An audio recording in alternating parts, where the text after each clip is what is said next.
শিক্ষা ব্যৱস্থাৰ উন্নয়ন আমাৰ চৰকাৰখনৰ মূল লক্ষ্য হ'ব। অসমত যিমানবোৰ শিক্ষাৰ সমস্যা আছে প্ৰাথমিক পৰ্যায়ৰ পৰা বিশ্ববিদ্যালয় পৰ্যায়লৈকে গৱেষণাৰ পৰ্যায়লৈকে সম্পূৰ্ণ সমাধান কৰাৰ কাৰণে চৰকাৰে ব্যৱস্থা গ্ৰহণ কৰিব।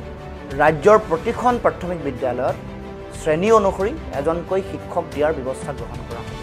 শিক্ষা খণ্ডত শিক্ষকসকলক স্থায়ী ভিত্তিত নিযুক্তিৰ ব্যৱস্থা গ্ৰহণ কৰা হ'ব। ঠিকাভিত্তিক শিক্ষকসকলক নিয়মীয়াকৰণৰ ব্যৱস্থা গ্ৰহণ কৰা হ'ব। ৰাজ্যৰ সকলো শিক্ষক সংগঠনৰ লগত আলোচনা বিলোচনা কৰি টেট শিক্ষকসকলৰ সমস্যা, গ্ৰেড পেৰ সমস্যা, প্ৰাদেশিকীকৰণ নোহোৱাৰ সমস্যা 100 দিনৰ ভিতৰত সমাধান কৰাৰ কাৰণে ব্যৱস্থা গ্ৰহণ কৰিম। 5 বছৰৰ ভিতৰত ৰাজ্যৰ সাক্ষৰতাৰ হাৰ 90% কৰিবৰ কাৰণে এখন বিশেষ অভিলাষী আঁচনি গ্ৰহণ কৰা হ'ব। অসম জাতীয় পৰিষদ, অসম প্ৰথম, সদায় আৰু চিৰদিন জাহাজৰ চিহ্নত ভোট দি অসম জাতীয় পৰিষদক জয়যুক্ত কৰক।